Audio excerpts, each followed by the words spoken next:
Nomor 11 berikut ini yang bukan merupakan dari kelebihan elektromagnet dibandingkan magnet biasa adalah. Nah, saya sajikan mengenai beberapa keunggulan dari elektromagnet dulu.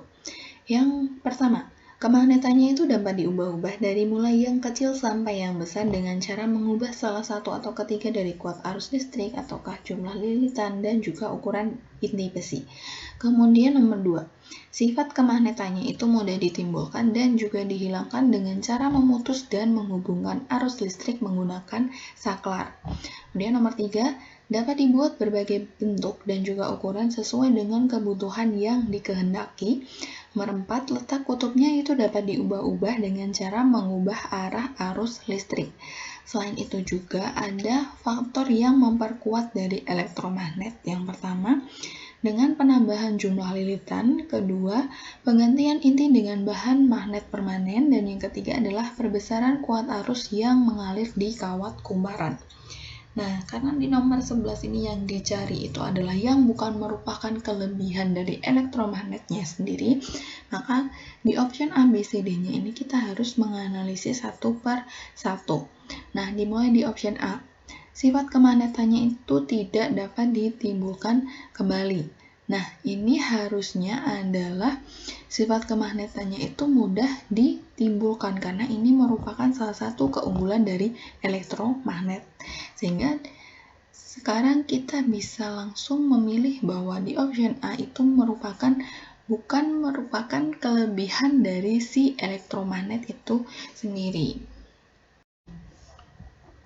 Nomor 12. Gambar berikut menunjukkan perbedaan bagian bumi yang terkena cahaya matahari pada periode tertentu. Nah, pada saat bumi pada posisi nomor 2, bagian ini, nah pernyataan yang tepat di belahan bumi utara dan juga belahan bumi selatan itu yang mana?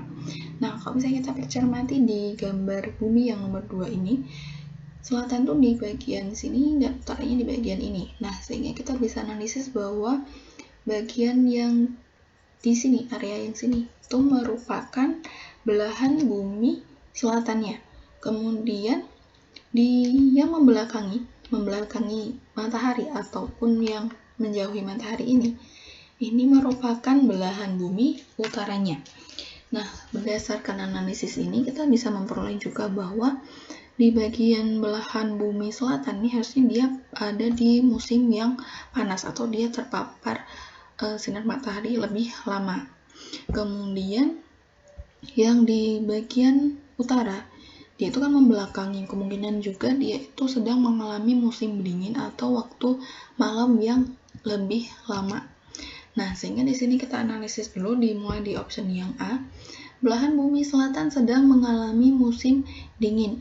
Ini jelas salah. Berarti di sini bukan musim dingin harusnya karena dia yang lebih condong dari matahari, sehingga dia harusnya musim panas. Kemudian yang B, belahan bumi utara itu mengalami malam yang lebih panjang, oke, betul, daripada siangnya, dan juga belahan bumi selatan itu waktu malamnya sama dengan waktu siang. Nah, di sini itu yang salah adalah di kalimat selanjutnya.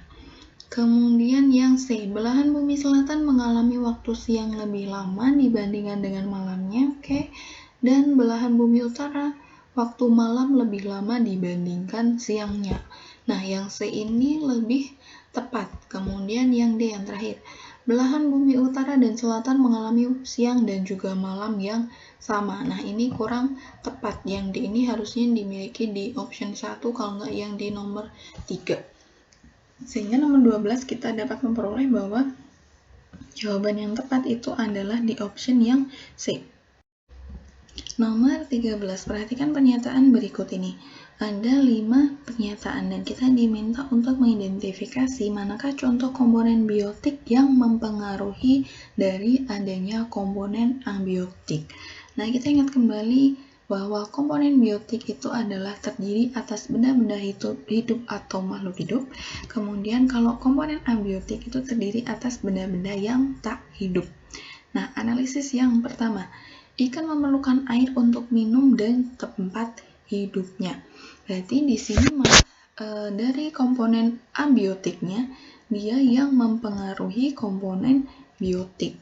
sehingga nomor 1 kurang tepat. Kemudian nomor 2, hewan mengeluarkan kotoran yang dapat menyuburkan tanah. Nah, di sini kotoran hewannya itu dia dapat menyuburkan tanah. Berarti di sini ada komponen biotiknya, itu mempengaruhi dari komponen abiotiknya. Karena apa? Tadi komponen biotiknya itu adalah hewan yang udah mengeluarkan kotoran nih. Sehingga nanti itu dia dapat menyuburkan tanah. Nah, tanahnya itu kan dia termasuk di abiotiknya.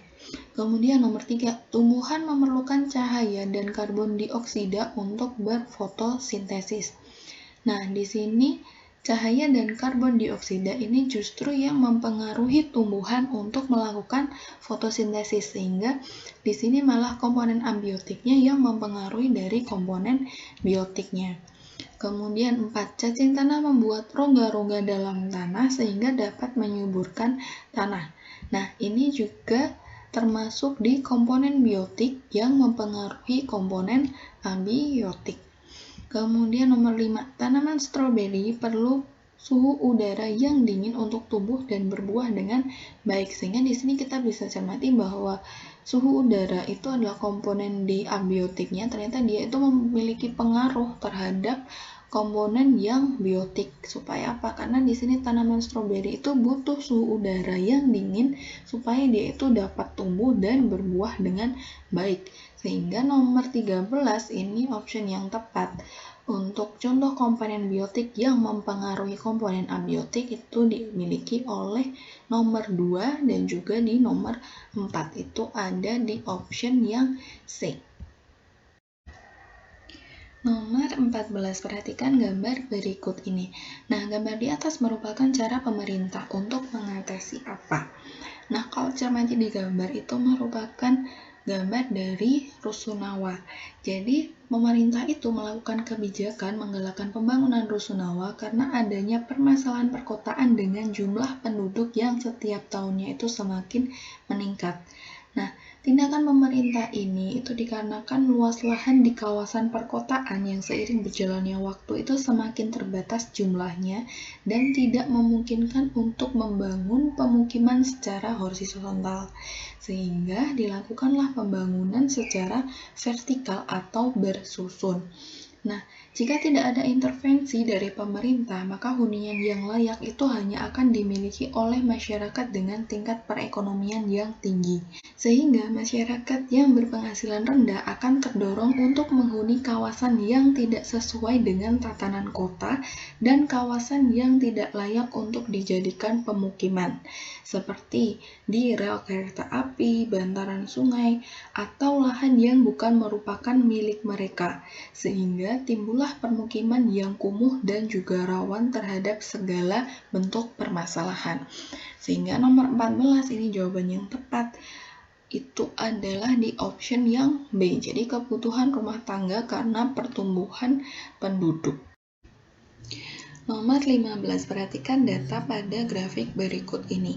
Nah, dampak terhadap lingkungan yang terjadi pada kedua daerah tersebut adalah, nah kalau kita cermati di area yang horizontal ini adalah pertambahan tahunnya, kemudian secara vertikal itu adalah pertambahan penduduknya. Nah, kemudian analisis di daerah A dan juga daerah B dari kedua daerah ini semakin dengan bertambahnya tahun, ternyata jumlah penduduknya juga semakin meningkat. Tapi antara daerah A dan juga daerah B itu jumlah penduduknya itu lebih tinggi pada daerah yang A. Sehingga di sini kita dapat menganalisis bahwa kecenderungan dari grafik itu adalah adanya hubungan yang saling mempengaruhi antara pertumbuhan penduduk dengan adanya pencemaran lingkungan.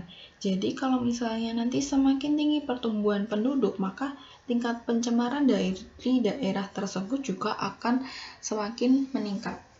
Nah, kita analisis dari yang option A, ketersediaan sumber bersih sebagai salah satu sumber kehidupan di kota B itu akan lebih sedikit dibandingkan daerah A. Ini terbalik ya, jadi ini kurang tepat. Harusnya di daerah A itu sumber air bersihnya yang akan lebih sedikit daripada di daerah yang B. Kemudian Option yang B, ketersediaan lahan pertanian sebagai salah satu sumber pencaharian di daerah A akan lebih banyak dibandingkan dengan daerah B. Ini juga kurang tepat. Kemudian yang C, daerah A memiliki resiko lingkungan yang lebih buruk dibandingkan B karena terjadi kecenderungan pertumbuhan penduduk yang meningkat.